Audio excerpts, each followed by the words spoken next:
Hello friends, welcome to crazy GK tricks. दोस्तों, आप सभी का बहुत बहुत स्वागत है। आज का इस वीडियो में हम वायुमंडल के बारे में स्टडी करेंगे। जो एटमॉस्फेयर की जो लेयर्स होती है उनके बारे में हम अच्छे से स्टडी करेंगे। जनरली एग्जाम में इस टॉपिक से क्वेश्चंस देखने को मिल रहा है, तो आज का जो हमारा वीडियो है वो है वायुमंडल की जो लेयर्स होती हैं, जो परत होती हैं, उनके बारे में हम अच्छे से स्टडी करेंगे। फ्रेंड्स, मैं आपको ये वीडियो पूरा ग्राफिकली समझाऊंगा, जिससे कि आपको बिल्कुल आसानी होगी समझने में। कोई भी डिफिकल्टी नहीं होगी, आसानी से आप इसको समझ जाएंगे। चलिए दोस्तों, हम स्टार्ट करते हैं।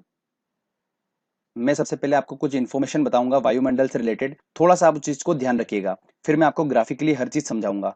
सबसे पहले मैं आपको बताता हूँ कि जैसे कि हमारा वायुमंडल होता है, वो डिफरेंट डिफरेंट परतों से मिलकर बना होता है। तो उसमें सबसे ऊपर की परतें होती हैं, उनके अध्ययन को अपन क्या बोलते हैं? एरोलॉजी बोलते हैं, ठीक है। और जो नीचे की जो परत होती है उसके अध्ययन को हम बोलते हैं मेट्रोलॉजी बोलते हैं, ठीक है। तो थोड़ा सा इसको ध्यान रखिएगा। उसके बाद आगे एक ध्यान रखिएगा कि वायुमंडल जो होता है हमारा, वो 10,000 किलोमीटर तक फैला हुआ है। इस वायुमंडल में डिफरेंट डिफरेंट टाइप की गैसेस होती हैं, पर सबसे अधिक मात्रा में जो गैस होती है वो होती है नाइट्रोजन, जिसका परसेंट होता है 78% होती है नाइट्रोजन हमारे वायुमंडल में। उसके बाद ऑक्सीजन होती है, जो कि 20.9% समथिंग हमारी ऑक्सीजन होती है। उसके बाद नंबर आता है कार्बन डाइऑक्साइड का, जिसका परसेंट होता है 0.03%। और आर्गन होती है, जिसका परसेंट होता है 0.9%। तो फ्रेंड्स, ये मोटी मोटी जो चार गैसें हैं, ये हमारे वायुमंडल में पाई जाती हैं। इसके अलावा बहुत सारी गैसेज हैं वो भी वायुमंडल में, जिनका परसेंट बिल्कुल 0.0 करके है। डिफरेंट डिफरेंट टाइप की गैसेज भी पाई जाती हैं, पर ये मेन चार गैसेज होती हैं। तो आप थोड़ा सा ध्यान रखिएगा, ये एग्जाम में पूछ लिया जाता है। चलिए आगे ध्यान रखिए कि वायुमंडल को तापमान व अन्य घटकों के हिसाब से 5 परतों में डिवाइड किया है। कितने परतों में? 5 परतों में। सबसे पहले आता है शोभ मंडल, जिसको हम क्या बोलते हैं? ट्रोपोस्फेयर बोलते हैं। उसके बाद आता है समताप मंडल, जिसको हम बोलते हैं स्ट्रेटोस्फेयर बोलते हैं। फिर मध्य मंडल, आयन मंडल, उसके बाद आता है दोस्तों बहिर्मंडल। इस तरीके से इसको 5 परतों में डिवाइड किया गया है। अब मैं आपको एक एक करके सबको अच्छे से समझाऊंगा। बिल्कुल आप ग्राफिकली ध्यान से समझिएगा, आपको मजा आ जाएगा समझने में। चलिए स्टार्ट करते हैं हम।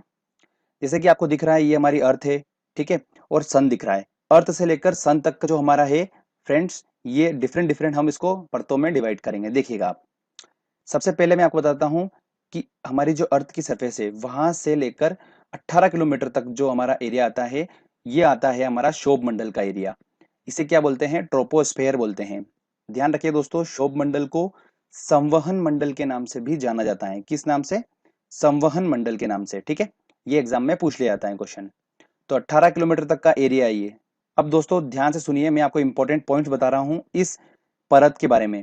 सबसे पहले बात करते हैं हम कि इसमें क्या क्या एक्टिविटी होती है। तो वायुमंडल की घटनाएं होती हैं। अब वायुमंडल की घटनाएं कैसे दोस्तों? जैसे सुनिए ध्यान से कि बादल का गरजना, है ना, बिजली का चमकना, आंधी तूफान, जलवाष्प, ये सब जो एक्टिविटी होती हैं, ये सभी एक्टिविटी होती हैं दोस्तों ट्रोपोस्फेयर में। मतलब ये जो आपको वायुमंडल की परत दिख रही है, इस परत में ये सब एक्टिविटी होती हैं, ठीक है। सबसे ज्यादा डेंसिटी जो होती है, घनत्व जिसको बोला जाता है, वो होता है क्षोभ मंडल का। अब देखिए, जब भी हम पृथ्वी की सरफेस से नीचे से ऊपर की तरफ जाएंगे, तो जो घनत्व होगा, जो डेंसिटी होगी, वो ऊपर जाते जाते धीरे धीरे कम हो जाएगी। मतलब सबसे ज्यादा कहां पर होगी? सबसे ज्यादा होगी क्षोभ मंडल में होगी, ठीक है दोस्तों। चलिए आगे हम बात करते हैं अब कि ग्रीन हाउस प्रभाव जो होता है, वो इसी परत में मैक्सिमम देखा जाता है। तो ग्रीन हाउस प्रभाव क्या होता है? अब ये काफी डाउटफुल चीज है, तो मैं आपको थोड़ा सेपरेटली ले जाके इसको अच्छे से समझाता हूँ। चलिए, तो ध्यान से सुनिएगा दोस्तों, ग्रीन हाउस प्रभाव क्या होता है। गैसें, गैसें कौन कौन सी होती हैं? नाइट्रोजन, जैसे कि कार्बन डाइऑक्साइड हुई, ऑक्सीजन, जलवाष्प, मीथेन, अलग अलग डिफरेंट टाइप की जो गैसेस होती हैं, ये वायुमंडल के चारों ओर अपना एक मोटा घेरा बना लेती हैं। जो वायुमंडल सरफेस होती है हमारी, अर्थ के ऊपर वायुमंडल होता है, ये वायुमंडल में क्या करती हैं? ये जो गैसेस होती हैं, ये एक मोटा घेरा बना लेती हैं और सूर्य के प्रकाश को बाहर नहीं जाने देती हैं। सूर्य का प्रकाश इंटर करा, उसको बाहर नहीं जाने देती हैं। और इसकी वजह से क्या होता है? पृथ्वी पर तापमान बढ़ जाता है। इस तापमान का इन गैसों के द्वारा बढ़ना ही क्या कहलाता है? ग्रीन हाउस इफेक्ट कहलाता है। देखिए अब ग्राफ से देखिएगा, जैसे कि सन दिख रहा है आपको, ठीक है। यहाँ से रेज आई, अर्थ पे आई। ये हमारा एटमॉस्फेयर जो आपको बिल्कुल व्हाइट व्हाइट जो आपको दिख रहा है, ये एरिया अर्थ के ऊपर का, ये हमारा एटमॉस्फेयर है, ठीक है। इस एटमॉस्फेयर के बाहर से क्या होता है? कुछ रेज जैसे की होती हैं, पराबैंगनी किरणें होती हैं। ये किरणें जो होती हैं, ये एटमॉस्फेयर टकराकर पहले ही बाहर हो जाती हैं ओजोन लेयर की वजह से। वो मैं आपको आगे बताऊंगा। और जो कुछ लेयर होती हैं वो एटमॉस्फेयर में एंटर कर जाती हैं। और ये लेयर अगर एटमॉस्फेयर में एंटर कर रही हैं, तो क्या करती हैं? ये गैसेज जो होती हैं अलग अलग टाइप की, ये एक मोटा घेरा बना लेती हैं और इन गैसेज को बाहर नहीं जाने देती हैं। जिसकी वजह से क्या होता है कि पृथ्वी पर टेम्परेचर जो होता है वो बढ़ जाता है। और ये टेम्परेचर बढ़ना बहुत जरूरी है। अगर ये ग्रीन हाउस इफेक्ट नहीं होगा, ये एक नेचुरल चीज है, अगर ये नहीं होगा तो पृथ्वी पर टेम्परेचर जो होगा वो 18 डिग्री माइनस का होगा, ठीक है, मतलब बहुत ज्यादा ठंड होगी, तो यहाँ पर जीवन बिल्कुल भी संभव नहीं होगा फिर। इसलिए ग्रीन हाउस इफेक्ट होना बहुत जरूरी है। ठीक है दोस्तों, इसकी वजह से ही आज जो एवरेज टेम्परेचर है वो 15 डिग्री सेल्सियस पे मेंटेन है। तो आपने कुछ बहुत बातें समझी। अब ध्यान से सुनिए, मैं आपको थोड़ा सा इसको और अच्छे से जूम करके बताता हूँ। देखिए, ये सन है, सन की किरणें अंदर आई, पृथ्वी की सरफेस से रिफ्लेक्ट हो गई, परावर्तित होकर वापस ऊपर की तरफ गई, तो CO2, CH4, methane, carbon dioxide, N2O, इन सब गैसेस से टकराकर वो वापस कहां पर आ गई, पृथ्वी पर आ गई। और इसी वजह से क्या हुआ दोस्तों, टेम्परेचर बढ़ गया। इसी को हम बोलते हैं ग्रीन हाउस इफेक्ट। तो ये समझना बहुत जरूरी है, इससे क्वेश्चंस बनते हैं एग्जाम में, तो ध्यान रखिएगा। ग्रीन हाउस इफेक्ट की सबसे महत्वपूर्ण गैस कौन सी है दोस्तों, कार्बन डाइऑक्साइड है। कौन सी है, कार्बन डाइऑक्साइड। ठीक है दोस्तों, चलिए वापस हम वहीं चलते हैं और उसी को कंटिन्यू करते हैं हम। तो फ्रेंड्स, आपने समझा ग्रीन हाउस इफेक्ट क्या होता है, ठीक है। तो इस ग्रीन हाउस इफेक्ट के कारण ही क्षोभ मंडल जो होता है वो सबसे ज्यादा गर्म होता है। दूसरी परत के कंपैरिजन में क्षोभ मंडल जो होता है, ट्रोपोस्फेयर जो होता है, ये सबसे ज्यादा गर्म होता है। एक बात और ध्यान रखिएगा कि ग्रीष्म ऋतु में, जब गर्मी का सीजन होता है, ग्रीष्म ऋतु में क्या होता है, इस क्षोभ मंडल जो ट्रोपोस्फेयर है, इसकी जो ऊंचाई होती है वो थोड़ी सी परिवर्तित हो जाती है, ऊपर नीचे हो जाती है, ठीक है। तो बढ़ जाती हैं, ध्यान रखिएगा, ग्रीष्म ऋतु में क्षोभ मंडल की ऊंचाई बढ़ जाती है। ओके, तो ये मैंने आपको कुछ इंपॉर्टेंट पॉइंट्स बताए हैं, तो ध्यान रखिएगा। चलिए अब मैं आपको बताता हूं आगे। इसके बाद दोस्तों, जो अपनी सरफेस है, अर्थ की सरफेस से 50 किलोमीटर तक का ऊपर का जो एरिया आता है, वो एरिया जो होता है वो बोलते हैं उसको हम समताप मंडल, मतलब स्ट्रेटोस्फेयर बोलते हैं। क्या बोलते हैं, स्ट्रेटोस्फेयर। ध्यान से समझिए, इसकी क्या क्या एक्टिविटी है मैं आपको बताता हूँ। सबसे पहले बात तो कि ताप लगभग समान होता है, ठीक है। धीरे धीरे ऊपर जाते हैं तो बिल्कुल माइनर बढ़ता है, मतलब एक प्रकार से लगभग समान होता है। उसके बाद इसमें मौसमी घटनाएं नहीं होती हैं। कौन कौन सी, जैसे कि मैंने आपको बताया था, बादलों का गरजना, ठीक है, बिजली चमकना, उसके बाद बारिश होना, जल वाष्प, आंधी तूफान, ये कुछ भी नहीं होता है, शांत होता है। इसका शांत होने की वजह से ही जो 18 किलोमीटर तक तो क्षोभ मंडल आ गया था, उसके ऊपर का जो 10 किलोमीटर का जो एरिया आता है, वहां पर दोस्तों चलते हैं एरोप्लेन वगैरह, जो चलते हैं ना, हवाई जहाज वगैरह, वो इसी सरफेस में चलते हैं, इसी लेयर में चलते हैं, ठीक है। तो ध्यान रखिए दोस्तों, इस परत में ही देखने को मिलते हैं हमको एरोप्लेन वगैरह। अब आगे और ध्यान से सुनिए, इसी समताप मंडल का जो 10 किलोमीटर तक का जो एरिया छोड़कर ऊपर का जो एरिया होता है, वो होता है दोस्तों हमारा ओजोन मंडल। ओजोन लेयर यहीं पर ही पाई जाती है समताप मंडल में। बहुत इंपॉर्टेंट क्वेश्चन है, यूपी, PSC, SSC, इन सब में एग्जाम में क्वेश्चंस पूछे जाते हैं इससे, तो आप ध्यान से समझिए। अब ओजोन लेयर कहाँ पर पाई जाती है, समताप मंडल का ऊपर का जो हिस्सा होता है ये ओजोन मंडल होता है, और ओजोन लेयर यहीं पे पाई जाती है। ओजोन लेयर जो होती है, ये क्या करती हैं, इसका काम ये होता है कि सूर्य से बहुत सारी किरण पृथ्वी तक आती हैं, बिल्कुल आती हैं, देखिए आपको दिख रहा होगा। तो इसमें सबसे खतरनाक जो होती हैं वो होती हैं पराबैंगनी किरण, अल्ट्रावायलेट जो रे होती हैं। पराबैंगनी किरण अगर पृथ्वी तक आती हैं तो उससे हमें कैंसर की जैसी खतरनाक बीमारी होती है। तो ऐसी पराबैंगनी किरणों को कौन रोकता है दोस्तों, ओजोन लेयर ही रोकती है। इसलिए ओजोन लेयर जो होना बहुत जरूरी है। और अभी अभी ध्यान रखिए कि ओजोन लेयर में एक छिद्र देखा गया था, कहां पर देखा गया था, अंटार्कटिका जो है उसके ऊपर एक छिद्र देखा गया था। तो ये भी एग्जाम में क्वेश्चन पूछा जा चुका है, तो ध्यान रखिएगा। ओजोन लेयर को नुकसान किस किस चीजों से होता है, तो मैं आपको बता देता हूँ। जैसे कि क्लोरोफ्लोरोकार्बन जो होता है, क्लोरोफ्लोरोकार्बन से नुकसान पहुंच रहा है ओजोन लेयर को। ये अब क्लोरोफ्लोरोकार्बन कहाँ से बनता है, तो जो ऑयल पेंट का डब्बा होता है उसको जलाने से क्लोरोफ्लोरोकार्बन जो होता है वो निर्मित होता है। और रेफ्रिजरेटर की गैस, एयर कंडीशनर की गैस, इन सब से जो होता है नुकसान पहुंच रहा है ओजोन लेयर को। तो ये कुछ इंपॉर्टेंट पॉइंट्स मैंने आपको बताए हैं ओजोन लेयर से रिलेटेड, तो आप थोड़ा ध्यान रखिएगा। एक बात और ध्यान रखिए, ओजोन लेयर की जो मोटाई होती है उसको हम काई में नापते हैं, डाप्सन में नापते हैं। तो इसको नोट डाउन कर लीजिएगा फ्रेंड्स, कि ओजोन लेयर की मोटाई को हम डाप्सन में नापते हैं, एक इकाई होती है ये। तो ये भी एग्जाम में पूछा जा सकता है, इसलिए मैंने आपको बता दिया। चलिए, ये हमने समताप मंडल को अच्छे समझ लिया है, इंपॉर्टेंट पॉइंट्स मैंने आपको बता दिए हैं, इन्हीं से क्वेश्चन बनना है। आगे हम ऊपर अब चलते हैं लेयर पे। तो अगली लेयर आती है दोस्तों हमारी इससे ऊपर, 80 किलोमीटर, मतलब 50 किलोमीटर तक हम पढ़ चुके हैं, 50 से ऊपर तक चलते हैं हम, तो 30 किलोमीटर का जो हमारा रेंज है, तो 80 किलोमीटर तक जो एरिया आता है हमारा, उसको बोलते हैं हम मध्य मंडल। क्या बोलते हैं फ्रेंड्स इसको, मध्य मंडल। मध्य मंडल की इंपॉर्टेंस मैं आपको बताता हूँ क्या होता है। अब हमारी पृथ्वी जो है वो अंतरिक्ष में है, ठीक है, और अंतरिक्ष में बहुत सारी उल्कापिंड है। और ये उल्कापिंड जो होती हैं उड़ती हुई हमारी पृथ्वी तक आती हैं, और अगर ये पृथ्वी को टकरा जाए तो ब्लास्ट होगा और जिससे पूरी पृथ्वी नष्ट हो सकती है। तो ये उल्कापिंड जो आती हैं, इस उल्कापिंड को ये मध्य मंडल ही क्या कर देता है, खत्म कर देता है, पृथ्वी तक नहीं पहुंच पाती हैं। तो ये बहुत ही इंपॉर्टेंट लेयर है, तो ध्यान रखिएगा, ठीक है। मध्यमंडल का काम आपको समझ में आ चुका है। उल्का पिंड जो आती हैं उसको पहले से ही वो खत्म कर देती हैं मध्यमंडल में ही। चलिए आगे हम बात करते हैं। अब अगला नंबर आता है दोस्तों 80 किलोमीटर से लेकर जो 640 किलोमीटर तक का जो एरिया आता है उसे हम बोलते हैं आयन मंडल। इस आयन मंडल में ही रेडियो तरंग जो होती हैं वो परावर्तित होती हैं। जितने भी सैटेलाइट वगैरह जो होते हैं वो यहीं पर ही सेटल रहे हैं, यहाँ पर से ही हमको रेडियो तरंग जो होती हैं वो परावर्तित होती हैं। तो ये आप थोड़ा सा नोट डाउन कर लीजिएगा, ध्यान रखिएगा, बहुत इंपॉर्टेंट क्वेश्चन है, एसएससी 2013 2012 क्वेश्चन में पूछा गया है। अगला हम बात करते हैं दोस्तों, इसके ऊपर का जो एरिया आता है उसको हम बोलते हैं वायुमंडल। तो दोस्तों मैंने आपको ये बता दिया पूरा। सबसे पहले हमने पढ़ा शोभ मंडल, फिर समताप मंडल, फिर मध्य मंडल, आयन मंडल और फिर वायुमंडल। तो इस तरीके से हमने ये 5 परतों को अच्छे से अध्ययन करा है।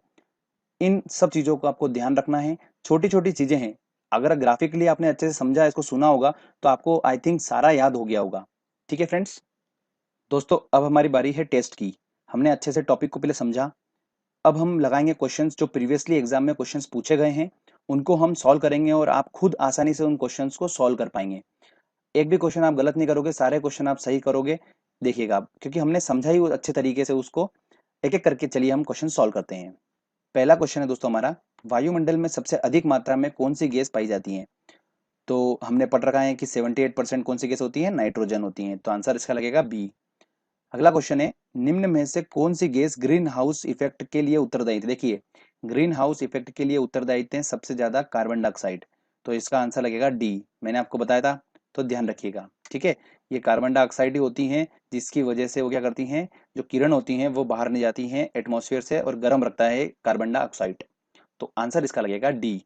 अगला क्वेश्चन है हमारा, भूपृष्ठ से परावर्तित अवरक्त किरणों के अवशोषण द्वारा भू वायुमंडल के तापमान में वृद्धि की प्रक्रिया को क्या कहते हैं? देखिए थोड़ा सा टिपिकल लैंग्वेज है, अब इसको समझिए कि क्या बोल रहा है। देखिए वो बोल रहा है कि जो सरफेस है हमारी अर्थ की, उससे जो रिफ्लेक्ट हो रही है हमारी जो किरण, ठीक है, और वायुमंडल उसको अवशोषित कर रहा है, जिससे टेम्परेचर जो है वो बढ़ रहा है एटमॉस्फेयर का, इसको क्या बोलते हैं? तो इसको हमने पढ़ रखा है ग्रीन हाउस इफेक्ट ही बोलते हैं, तो इसका आंसर लगेगा ए। ठीक है, चलिए आगे और इंपॉर्टेंट क्वेश्चन देखते हैं हम। अगला क्वेश्चन है, क्षोभ मंडल वायुमंडल का सबसे गर्म परत है क्योंकि?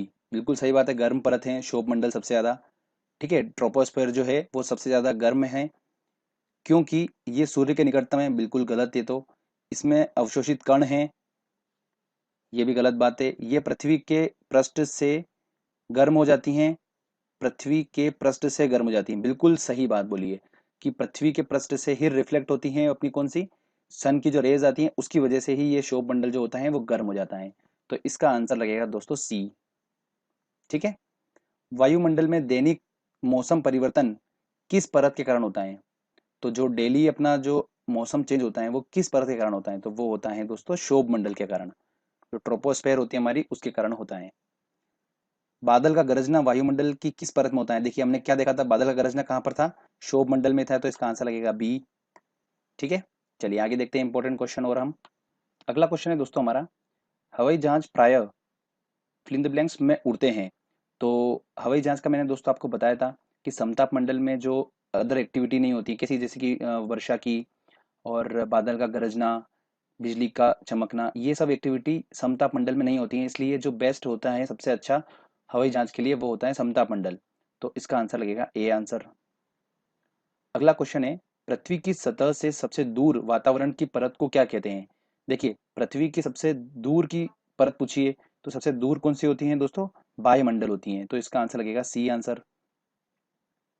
वायुमंडल में सबसे अधिक ओजोन कहाँ पे केंद्रित है? तो वायुमंडल में सबसे अधिक ओजोन कहाँ पर है? समताप मंडल में है, तो इसका आंसर लगेगा ए आंसर। आगे और क्वेश्चन देखते हैं हम। अगला क्वेश्चन है, निम्न में से किस मंडल को संवहन मंडल बोलते हैं? देखिए संवहन मंडल किसको बोलते हैं? क्षोभ मंडल को बोलते हैं, मैंने आपको बताया था स्पेशली, तो आंसर इसका लगेगा ए आंसर। किस ऋतु में क्षोभ मंडल की ऊंचाई में वृद्धि होती है? देखिए ग्रीष्म ऋतु में होती है, तो इसका आंसर लगेगा बी आंसर। संचार उपग्रह किस वायुमंडल की परत में स्थित होते हैं? तो आयन मंडल में स्थित होते हैं, वहीं से रेडियो तरंगे जो होती हैं वो परावर्तित होती हैं, तो इसका आंसर लगेगा डी आंसर। चलिए आगे और इंपॉर्टेंट क्वेश्चन देखते हैं हम।